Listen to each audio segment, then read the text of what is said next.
कि एक बार भूपति मन माही हो भई ज्ञानी मोरे सुत नागी।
एक बार भूपति मन माही भई ज्ञानी मोरे सुत नागी। महाराज दशरथ जी चक्रवर्ती नरेश हैं अयोध्या के। अब समझने का प्रयास ये करिए,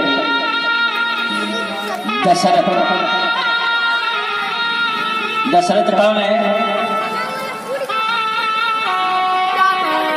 जब तुम दशरथ बन जाओगे और आप कौशल्या बन जाओगे तो आपके घर में पुत्र राम जरूर पैदा होगा, गारंटी मेरी है। आवश्यकता है आपके राम बनने की, दशरथ बनने की।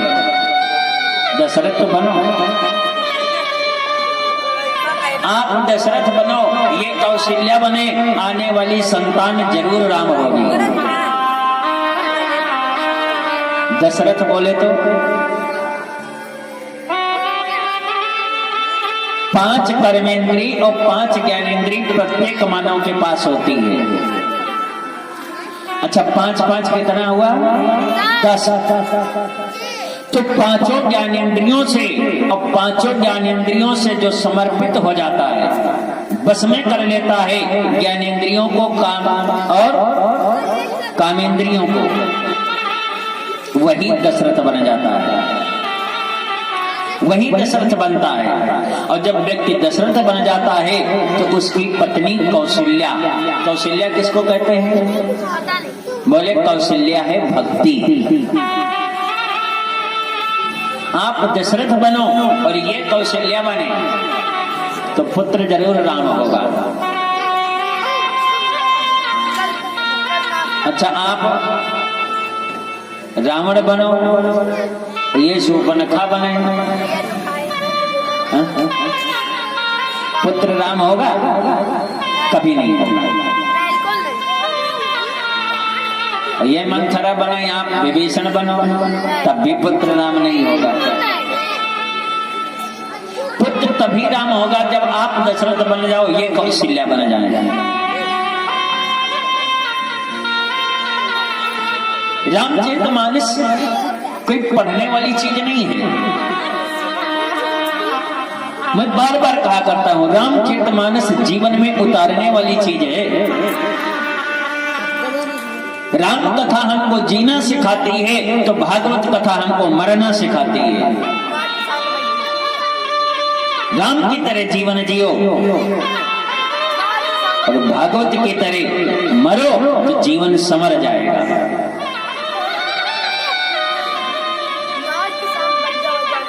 और आजकल के पुत्र तो बड़े महान हैं, कहना ही क्या है।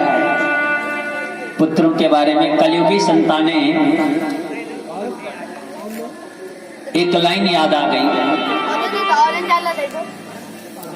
किसी ने बढ़िया सुंदर भाव दिया है कि है जिनकी बदौलत ये जीवन।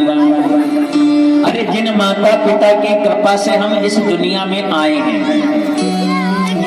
वही लड़का बड़े होकर के अपने माता पिता से कहता है, बोलो तुमने हमारे लिए किया क्या क्या किया। बड़े शर्म की बात है। अरे जिस पिता ने पाला है, जिस माँ ने पाला है, इतना बड़ा किया, वही पुत्र अपनी माँ से कहता है, बताओ तुमने जीवन में क्या किया हमारे लिए। खिलाते तो सब हैं, सेवा तो सब करते हैं, आपने हमारे लिए इससे बढ़कर के क्या किया। कि है जिनकी बदौलत ये जीवन, हम उनकी वफाएं भूल गए। जिनकी बदौलत ये जीवन, हम उनकी बदौलत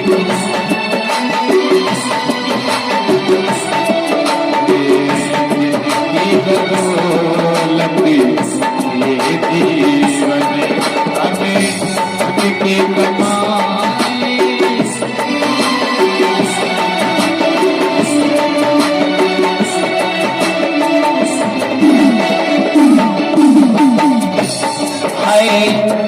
जिनकी बदौलत ये जीवन है। जिनकी बदौलत ये जीवन, हम उनकी वफाएं भूल गए। हम उनकी वफाएं भूल गए। बेटा जब सुबह ऑफिस के लिए निकला तो 80 साल के पिता ने अपने भैया से कहा, भैया हजरतगंज जा रहे हो, मैं चल नहीं पा रहा, तबीयत खराब है, रास्ते में निकलना तो मेडिकल स्टोर है, मेरी दवाई ले लेना। लड़के ने पिताजी की दवाई का पर्चा जेब में रखा गया। रास्ते में पहुंचा तब तक साली जी ने फोन कर दिया, जीजा कहाँ हो। जीजा जीजा शब्द ऐसा है जो जीजा कैसे समझ लो, जिंदा हो गए। जीजा अभी तक मरे थे, अब तो जियो जीजा। साली ने फोन किया, जीजा कहाँ। बोले हजरतगंज में। बोले हमारा जन्मदिन है, गिफ्ट लाना। बारे संतान है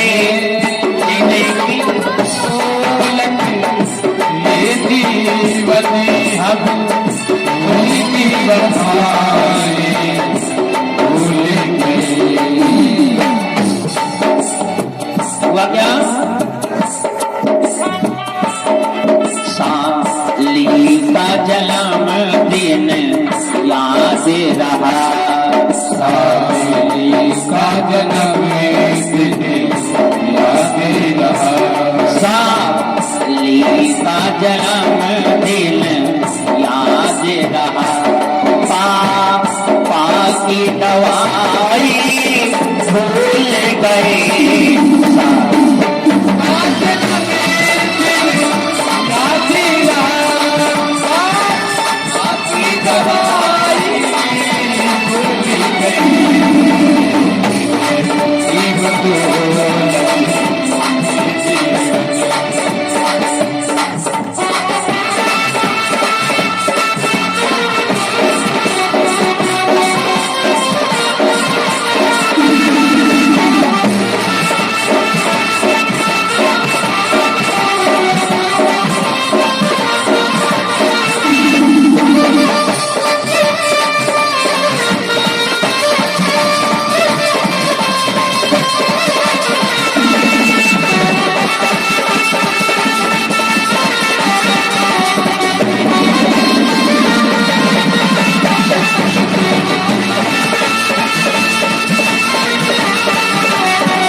संतान। अब है भैया के द्वारा 21 रुपए आए हैं, आशीर्वाद है, मंगल में कामना है व्यासपीठ के माध्यम से। बोल गोविंद भगवान की। बाबा लिख रहे हैं, एक बार भूपति मन माही भय गलाने मोरे सुत नाही। महाराज दशरथ चक्रवर्ती नरेश ने, तो क्या दशरथ जी को केवल एक बार ही जीवन में कष्ट हुआ कि मेरे संतान नहीं है? नहीं, बहुत बार कष्ट हुआ। लेकिन मैंने कल भी बताया था कि जहां पर एक बार का प्रयोग किया गया है वहां पर कोई विशेष घटना घटी है। घटना क्या घटी? महाराज दशरथ जी का प्रतिदिन का नियम है कि इंद्रलोक जाते हैं। इंद्र से बड़ी मित्रता है दशरथ जी की। एक दिन की बात है, महाराज दशरथ जी जब इंद्रलोक में पहुंचे, वहां से वापस आए, अपने राजसी वस्त्र उतारे, और जब राजसी वस्त्र उतारा तब तक महाराज दशरथ जी को कुछ काम फिर याद आ गया। तो राजसी वस्त्र तो उतार चुके हैं, फिर रथ तैयार किया, इंद्रलोक में पहुंचे जाकर के। और यही इंद्रलोक में पहुंचे तो देखा कि जिस सिंहासन पर महाराज दशरथ जी बैठते थे उस सिंहासन को गंगा जल से धुला जा रहा है। तो दशरथ जी ने एक सैनिक को बुलाया और सैनिक से पूछा, भैया एक बात बताओ, ये सिंहासन क्यों धुला जा रहा है? सैनिक ने कहा, राजन तुमको नहीं मालूम? अरे मृत्यलोक के एक राजा हैं जिनका नाम दशरथ है, उनके कोई संतान नहीं है। तो वो जब भी इंद्रलोक से अपनी अयोध्या जाते हैं वापस, तो महाराज इंद्र का आदेश है कि दशरथ जी का पाप सिंहासन में लगा न रह जाए। निर्वंशी हैं, कोई संतान नहीं है, तो इनका पाप सिंहासन में न लगा रह जाए, इसलिए प्रतिदिन सिंहासन को धुला जाता है, गंगा जल से पवित्र किया जाता है। जी ही महाराज दशरथ जी ने सुना तो दशरथ जी रो पड़े कि देवता मेरे सामने तो मेरा बहुत सम्मान करते हैं, लेकिन मेरे जाने के बाद उपहास करते हैं, हंसी उड़ाते हैं। चले, और जब रास्ते में चले तो एक सरोवर में कमल का पुष्प नजर आ गया दशरथ जी को, बड़ा सुंदर लगा।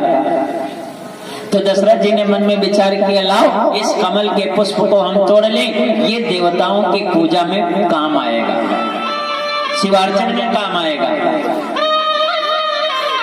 दशरथ जी ने अपना धनुष बाण उठाया और उस कमल के पुष्प का संधान करने लगे। कई बार बाण चलाया, लेकिन बाण फूल में नहीं लगा, इधर उधर निकल गया। एक नहीं कई बाण चलाए, लेकिन जब फिर भी फूल हाथ में नहीं लगा तो दशरथ जी परेशान हो गए, क्या कि फूल क्यों नहीं आ रहा है?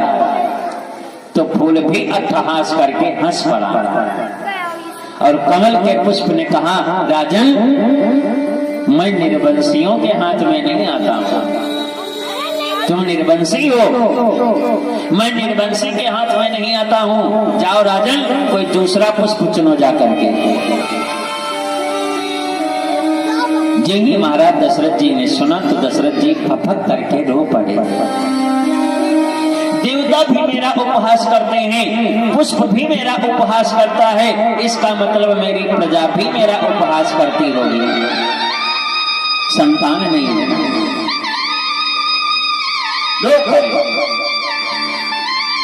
और वापस जब अपने राज्य में आए तो जब जीवन में दुख आ जाए, रोना पड़ जाए, तो मेरे भाई केवल 2 व्यक्तियों के सामने रोना, तीसरे के सामने मत रोना। एक तो अपने गुरु के सामने रो देना, जिसको भी गुरु बनाया हो, उसके सामने जाकर के रो देना। अगर रोना पड़ जाए तो हमारे ठाकुर जी के सामने बैठ करके रो देना, तुम्हारा काम बन जाएगा। क्योंकि भगवान भी आंसुओं पर ही रिझते हैं और किसी चीज पर नहीं रिझे। जब जब जिसने रो करके भगवान को पुकारा तो भगवान तुरंत प्रकट भये, 1 मिनट का विलंब नहीं लगाया। द्रौपदी ने भी रो करके पुकारा, भगवान तुरंत पहुंच गए। हाथी ने भी जब रो करके पुकारा, भगवान तुरंत पहुंच गए। सुदामा जी भी जब रोए तो भगवान ने तुरंत सुदामा जी की बात सुनी।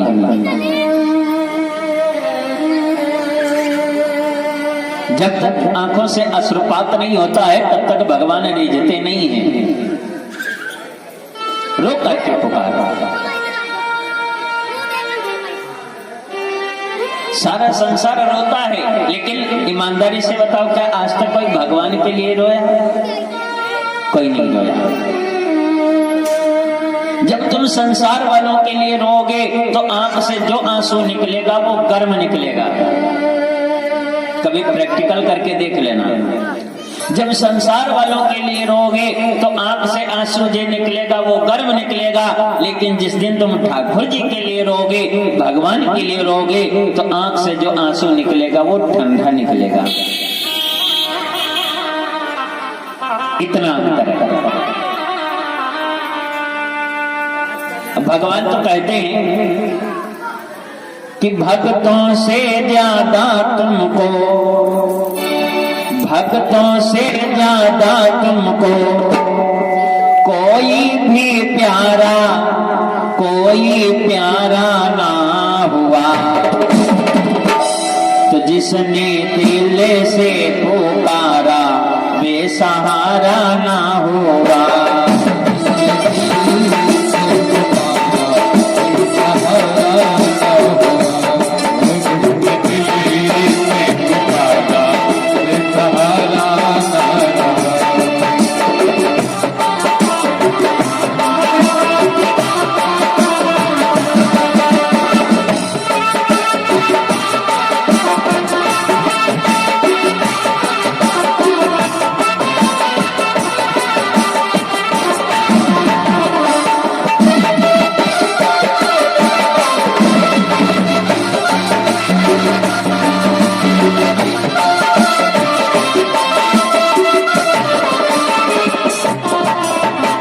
भक्तों से ज्यादा तुमको, भक्तों से ज्यादा तुमको कोई भी प्यारा, कोई प्यारा ना हुआ।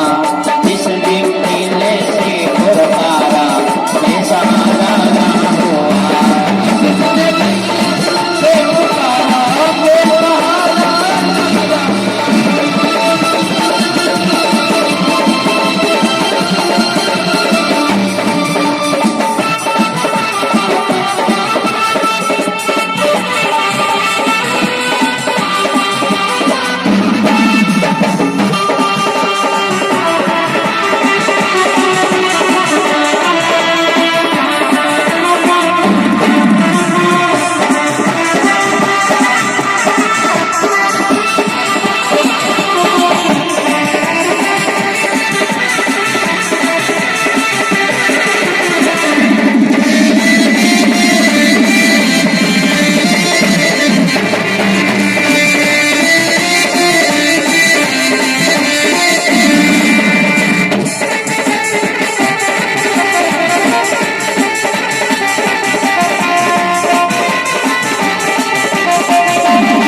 भगवान को अगर अच्छा लगा है तो केवल आंसू अच्छे लगे।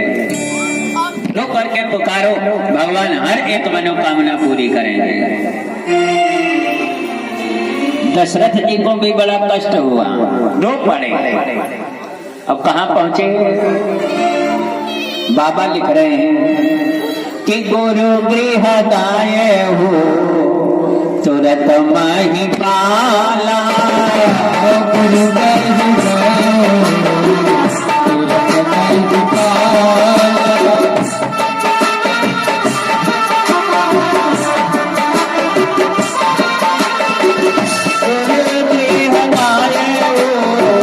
तुरत माही पाला तुरत माही पाला तुरत माही पाला चला दया के बारे मेरा ये सहारा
तुरंत मही पाला। जब कष्ट हुआ तो दशरथ जी कहाँ पहुंचे? अपने गुरु के पास। जो ही गुरुदेव के पास पहुंचे, वशिष्ठ जी के पास, दशरथ जी ने अपना सर गुरुदेव के चरणों में रख दिया।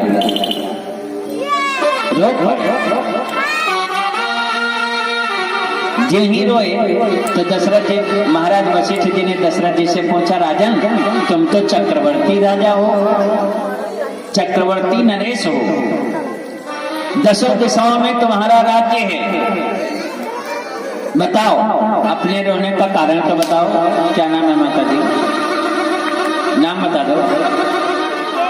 चलिए गुप्त दान है, आशीर्वाद है। हाँ हाँ नाम बोलवा दिया करो। बोल गोविंद भगवान की, राजा रामचंद्र भगवान के। वशिष्ठ जी ने उठाया दशरथ जी को, अब पूछा, राजन बताओ, अरे तुम तो चक्रवर्ती नरेश हो, अपने रोने का कारण बताओ, क्यों रो रहे हो? तो दशरथ जी ने रो करके कहा, गुरुदेव अरे जीवन में चौथापन आ गया है,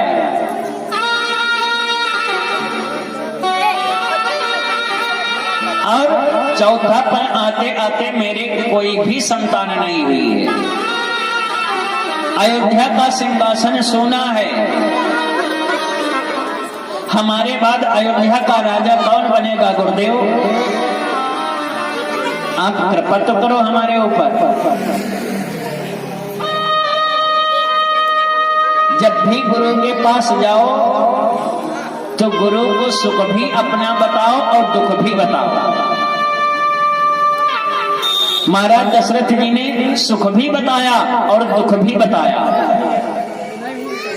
बोले निज दुख सुख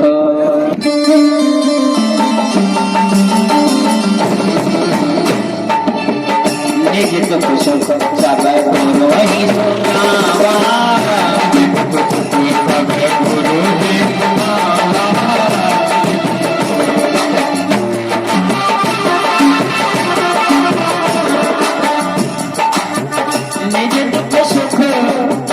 निज दुख सुख सब गुरु ही सुनावा।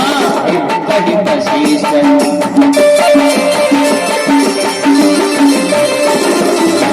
कही वशिष्ठ बहु विधि समुद्धावा।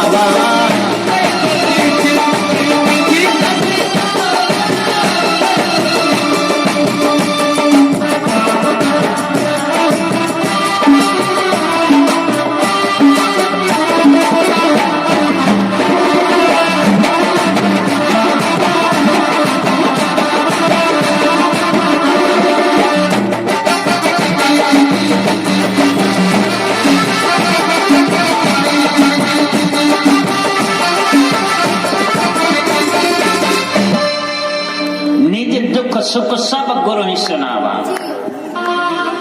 जब भी गुरु के पास पहुंचो तो दुख भी बताओ, सुख भी बताओ। ऐसी बात नहीं खाली दुख है दुख बताओ, सुख छुपा लो। सुख भी तो बताओ, इस बात का हमको सुख है, इस बात का हमको दुख है। भाई डॉक्टर के पास जाओ तो पूरी मर्ज बताओ, तभी तो दवाई होगी। और तुम्हारी बीमारी 100 है, बताओ तो दवाई कहाँ फायदा करेगी। तो गुरु एक ऐसा डॉक्टर है हमारे जीवन का, जो हमारे जीवन के सारे रोगों को मुक्त करता है। गुरु होना चाहिए। महाराज दशरथ जी ने सुख भी बताया, दुख भी बताया। सुख ये बताया कि गुरुदेव आपकी कृपा से मैं चक्रवर्ती नरेश हूँ। दुख ये कि संतान नहीं है। दशरथ जी ने जो ही कहा तो वशिष्ठ जी हंस पड़े। बस अरे एक संतान के लिए तुम रो रहे हो राजन, रोने अच्छी बात नहीं है। अरे तुम एक संतान के लिए रो रहे हो, मैं तुमको वरदान देता हूँ, तुमको 4 पुत्र प्राप्त होंगे। ऐसे वैसे पुत्र नहीं होंगे, ऐसे पुत्र प्राप्त होंगे जो 10 दिशाओं में, 3 लोकों में तुम्हारी यश कीर्ति को बढ़ाने वाले होंगे। गुरुदेव कब? बोले उसके लिए उपाय करना पड़ेगा। क्या? बोले यज्ञ करो। कौन सी यज्ञ? बोले पुत्रेष्ठ यज्ञ करो। कौन करवाएगा? श्रृंगी ऋषि। तो श्रृंगी ऋषि वशिष्ठ बोला,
श्रृंगी ऋषि आए और दशरथ जी के यहाँ पुत्रेष्ठ यज्ञ प्रारंभ हुआ।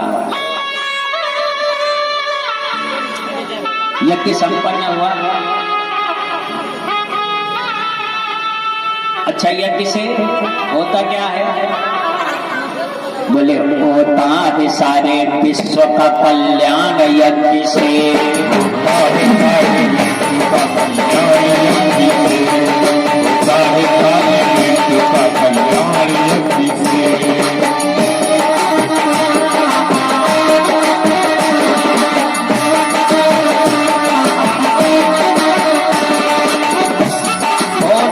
सारे विश्व का कल्याण यज्ञ से होता है, सारे विश्व का कल्याण यज्ञ से। जल्दी प्रसन्न होते हैं भगवान यज्ञ से, जल्दी प्रसन्न होते हैं भगवान यज्ञ से, जल्दी प्रसन्न होते हैं भगवान यज्ञ से।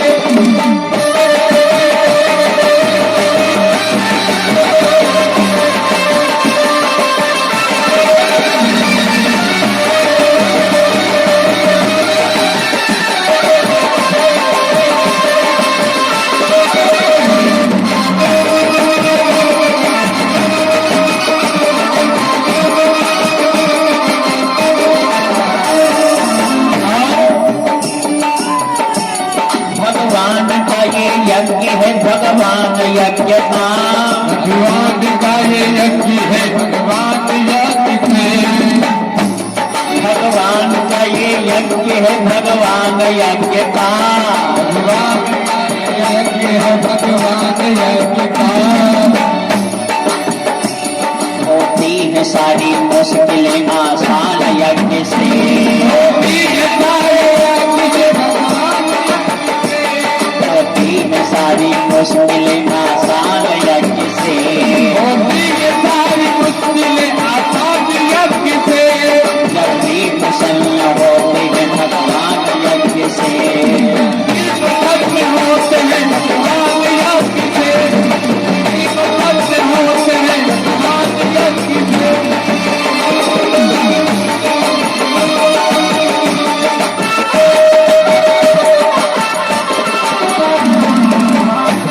होता है सारे विश्व का कल्याण यज्ञ से, और जल्दी प्रसन्न होते हैं भगवान यज्ञ से। भगवान का ये यज्ञ है, भगवान यज्ञ का, तो होती हैं सारी मुश्किलें आसान यज्ञ से। देवता सब कुछ कर सकते हैं, देवता सब कुछ कर सकते हैं, लेकिन देवता भोजन नहीं कर सकते, भोजन नहीं कर सकते। बोले भोजन क्या मिलता है देवताओं को? भोजन वो मिलता है जब आप लोग हवन करते हो। हवन की साकल्य जो अग्नि में डाली जाती है, स्वाहा, जो साकल्य हवन में डाली जाती है हवन कुंड में, वही भोजन देवताओं को मिलता है। उसी को खा करके देवता बलिष्ठ होते हैं। भोजन नहीं कर सकते, बाकी सब कुछ कर सकते हैं। इसीलिए जितने भी असुर पैदा हुए, सबसे पहले उन्होंने यज्ञ पर प्रतिबंध लगाया, यज्ञ नहीं होगी हमारे नगर में। रावण ने भी सबसे पहले यज्ञ पर ही प्रतिबंध लगाया। जितने भी राक्षस हुए सभी ने यज्ञ प्रतिबंधित कर दी, यज्ञ नहीं होगा हमारे यहाँ। देवता परेशान हो जाएंगे, कमजोर हो जाएंगे, और जब कमजोर हो जाएंगे तो हमारी शरण में आएंगे, और जब शरण में आएंगे तो हम उनको बंदी बना करके कारागार में डाल देंगे। यज्ञ संपन्न हुआ, और जब यज्ञ भगवान की पूर्णा होती हुई तो अग्नि भगवान प्रकट भये।